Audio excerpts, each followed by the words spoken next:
catch my breath. Okay, welcome to This is England Short Film Festival, and we're going to have a nice discussion about animation today. And we've got 3 films represented here, so I'm going to very quickly introduce the people around and start with Beyond the Bomb. Beyond the Bomb, Otis, Kelly here, the director. So it's not strictly speaking animation film. It's a documentary film with animation in it, but what makes it interesting to cross with the other films we've got there. So number 2, Green Lang, with Simon Hamlyn and Martin Viktorov. Am I? Yeah, okay. So we're representing the film here today.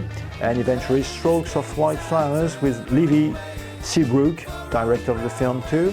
And so you're here today because you're part of This is England Film Festival, and because your 3 films are, well, entirely or partly animated.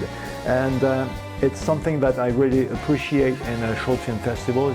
You can get this mix of fiction, documentary and animation films. And we've realized year after year that we've got more and more documentary films that introduce animation in it. And I would like just to start with you, Otis, if you don't mind, and explain why you've chosen to put animation in your film. Because the film is historical, essentially. That it's telling a story that, although it took place over kind of a few different decades, really it's retrospective. So I needed to figure out a way of keeping that compelling over the course of the film without it. There's nothing more boring than like a talking head for 14 minutes straight, basically. Yeah. So animation felt like an obvious but also creative choice, in the sense that I think it's able to portray emotions better than kind of almost anything else, because you can strip it back to just exactly her emotions rather than even kind of live action footage, for example. Oh.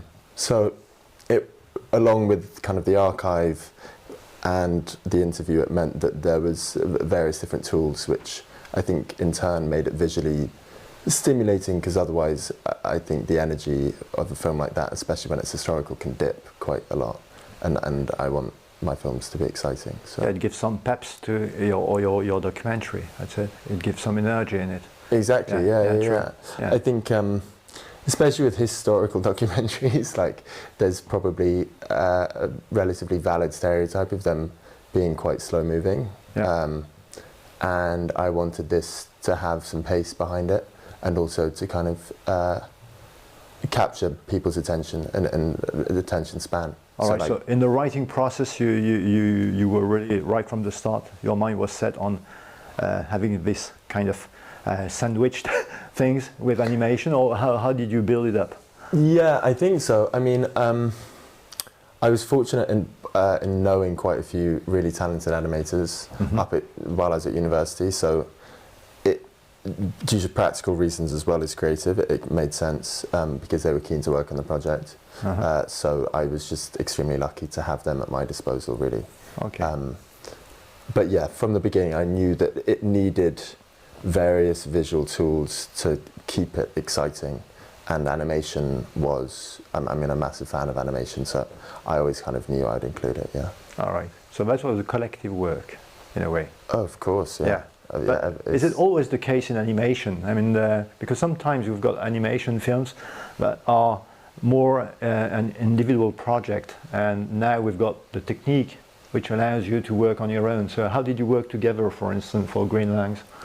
I suppose, like, visually it's entirely me. Yeah. Sound, we had more of a dialogue and kind of responded to each other on that. But it is definitely, like, the project that we're representing, Green Lang, is kind of, the collective element is kind of just me and Martin's dynamic, really. Yeah, and I think it was really important to,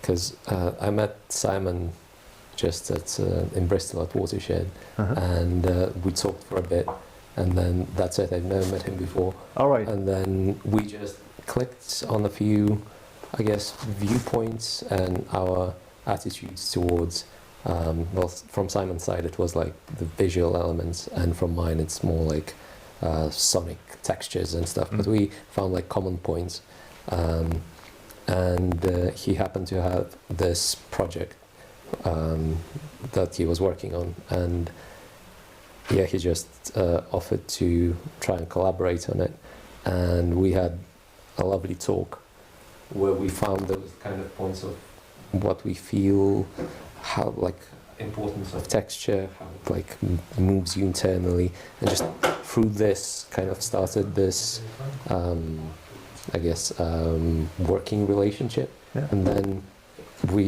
I think it was very much like a collaborative process to come up with a vision and the shape and the flow of how this is going to come together.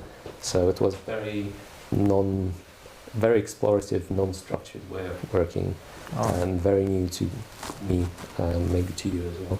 Yeah, I think it was essentially, I'd kind of been like chipping away at this project for a little while, just trying to work out visually what it was. Yeah. And if you see it, it's got all these sort of techniques and kind of these qualities that kind of were made almost in silence. And then I had this idea of kind of how it would come together, and that's where I just knew for this project I kind of wanted to get someone else on board for that. So yeah, ultimately I think like both of our voices in it are like quite strong, but we had this point of connection, which was quite chancy because I feel like Martin was the first guy who I came across who said he was a sound designer. I was like, I need a sound designer. Yeah. So I just was like, can you work on my film? But luckily we had these points of reference. Yeah, and this is my first film, like even related thing, because normally I produce like experimental electronic music and just mess about with sound and like sound art. So yeah, this was a first for both of us. All right. And so were you part of the process even in the design, I mean in the graphic design stuff? I mean, did you have your...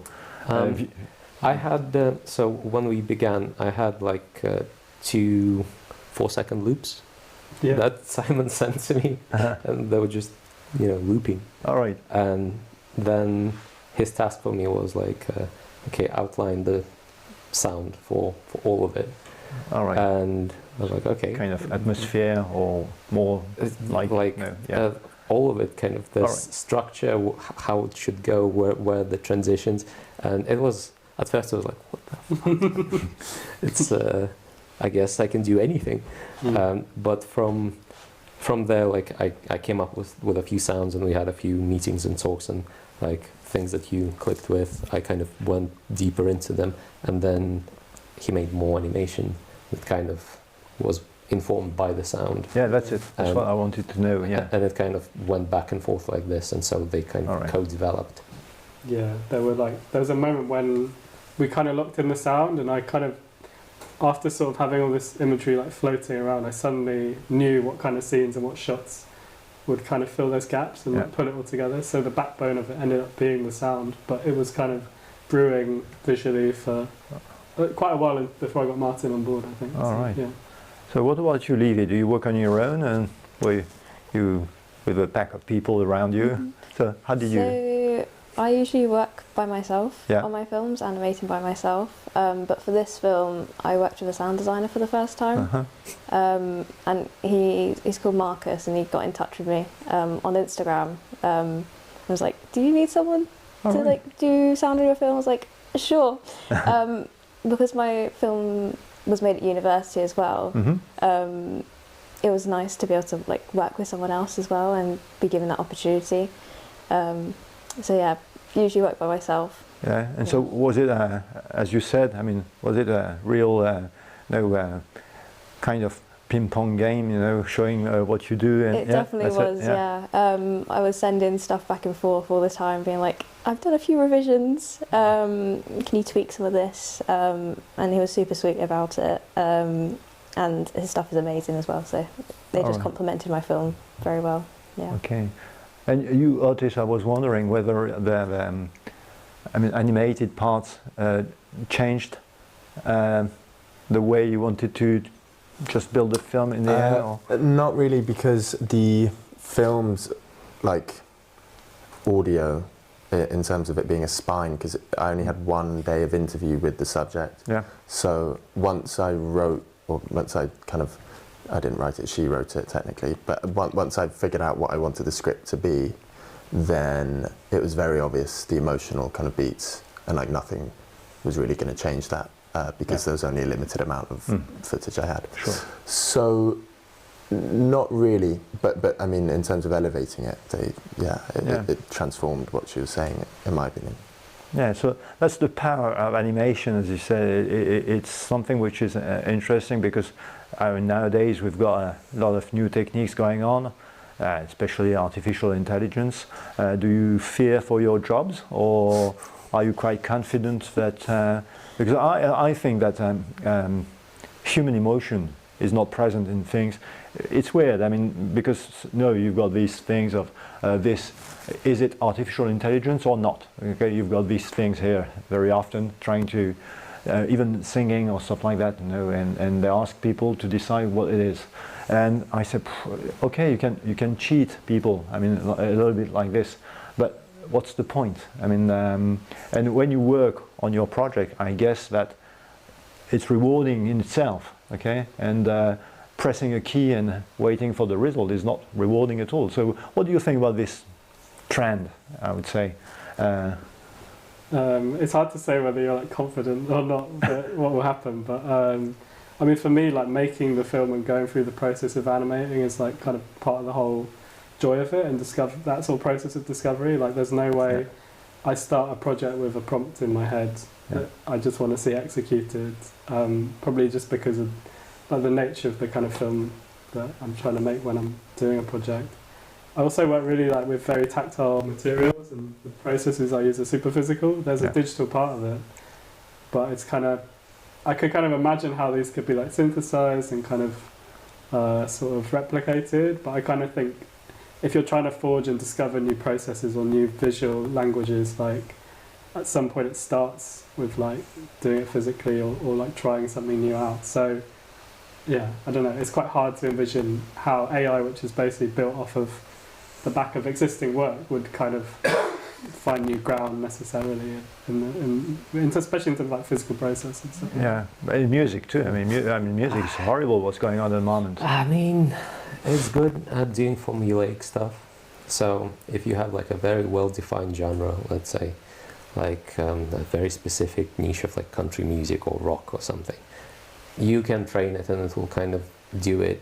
But then the question that you asked, why, as an artist, like the whole fun, like why do it, is because you don't really know where you will end up, and also it's the like how you choose to explore, where you choose to go, what decisions you make, what decisions you don't make, where you fail, like where's your limitations at. It all kind of, I guess, merges together and shapes your sound and your output. And if your process is just, make me this, and then refining the prompt until you get something kind of like what you're looking for, is then like it's a completely different process. It's like output oriented, and it's like ticking boxes almost, and it's still crap in largely. I'm currently working on a short animated film, and I needed some crowd sounds, very specific crowd sounds. I was like, okay, this is a great opportunity to try this. And by the time I would generate something that's like mildly usable, I could have just scrolled through, 10 pages in Freesound and found something recorded by real human that'd be, perfectly usable. Mm-hmm. So I don't feel like any threat from that side, I guess. But also I can see how in the future it's useful to have this as almost like a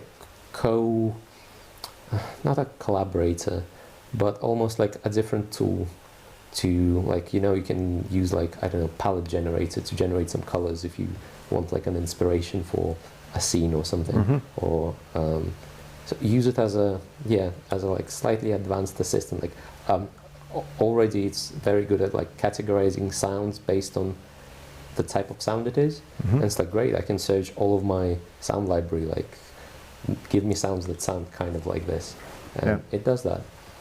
So I don't think it's the replace and like contest type of thing. It's just going to augment and add slowly. And in terms of historical research too. I mean, now with AI, I mean, you don't need to look for archives. You just ask for it. And I think it's sad because when you look for facts, you might miss some of them, but it makes the angle. And after that, you will get someone who will find these facts and say, okay, we've got to counter things, and so it brings about no kind of discussion. But now, I think it's a bit worrying. I mean, of course, as you said, it's just a tool, and if you know how to use it, it's okay. But the fact is, most people don't know, and they will just use it because it's easier and faster.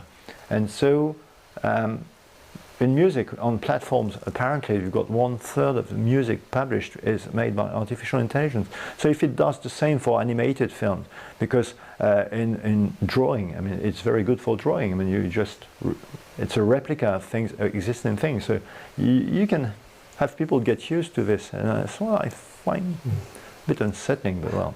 There is this wonderful term, AI slop, and I feel like, sure, you can do that, and the more you do that, the thicker the layer of this AI slop you create, and therefore the more valuable things outside of it become.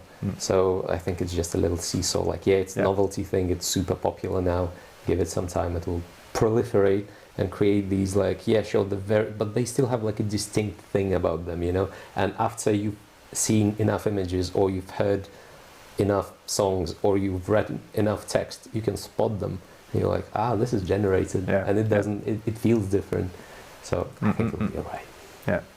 So what made you choose a trade, say, filmmaking? Because it's very courageous, I think, to do that. Because when you're in art, I mean, you've got easiest form of art, I would say, than this, because it's quite industrious, working in a film making. You need to work with a lot of people. You need to get money before you start working.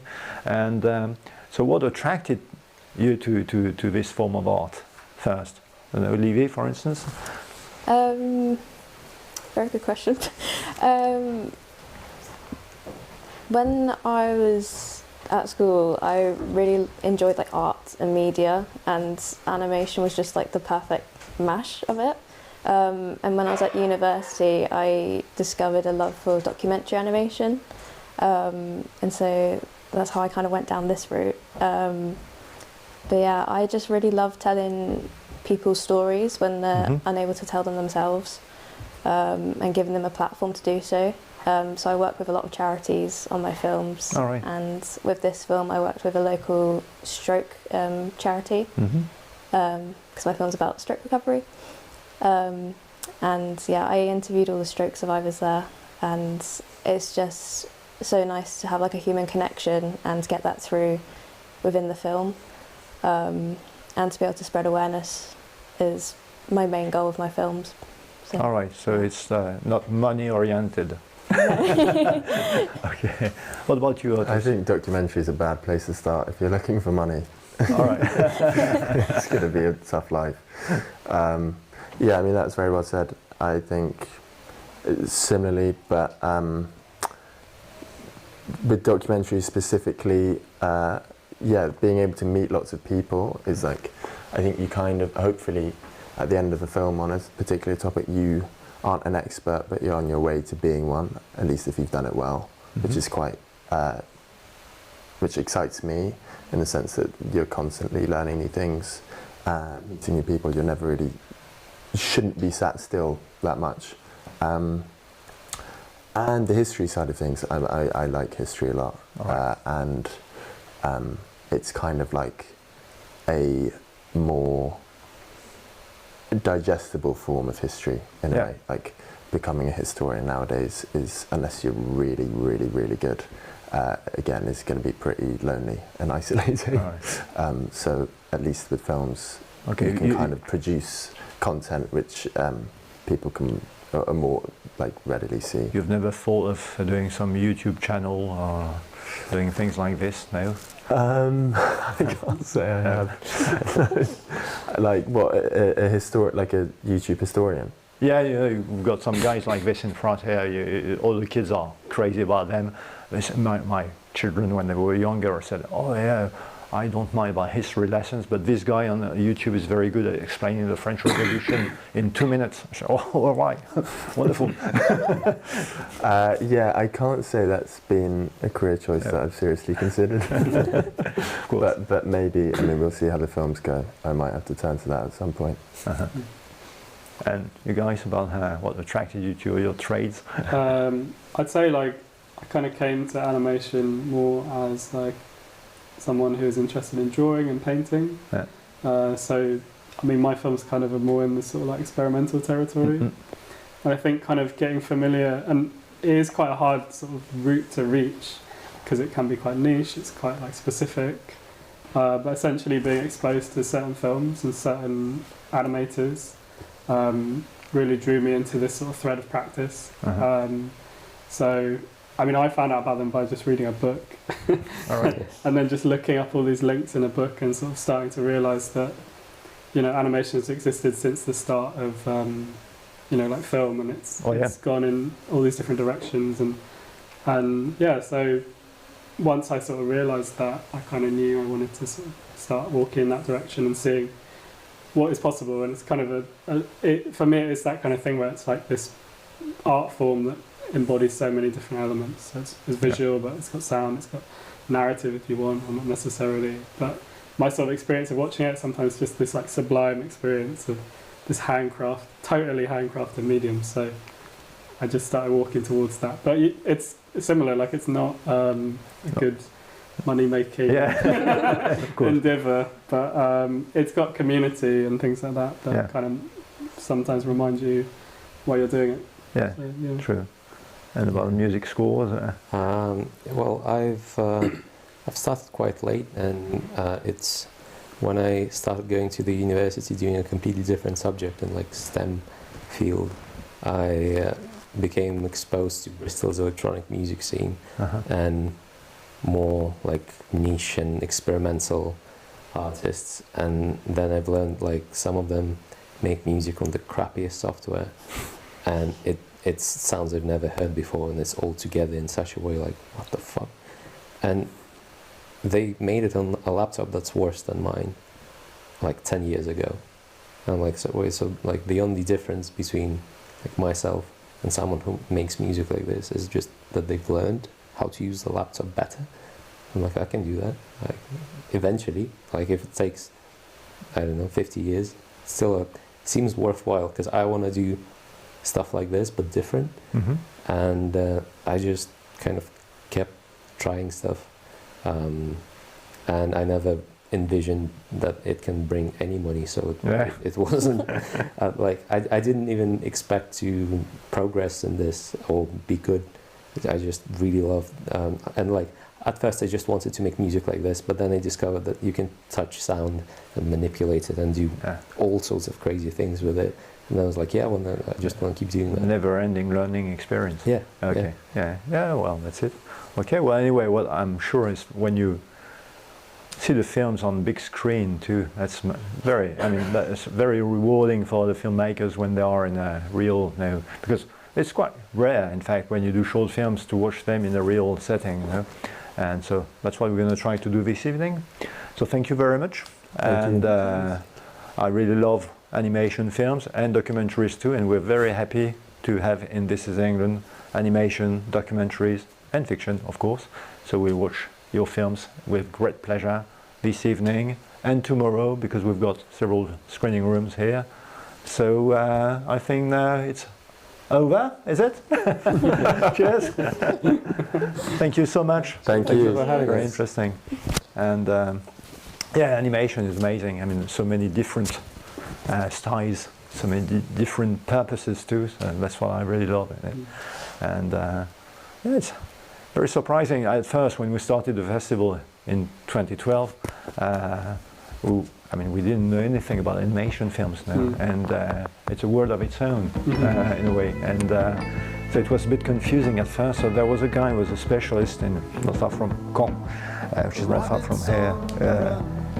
I invited him to teach us a little bit, to lecture us about it a little bit, not to do stupid things at first, and really it's very interesting. And people here love it. When in the program you've got a couple of animation films, and always, oh yeah, that's good. Good. Okay, well, thank you. Thank you very much. Running is the choice that they have made.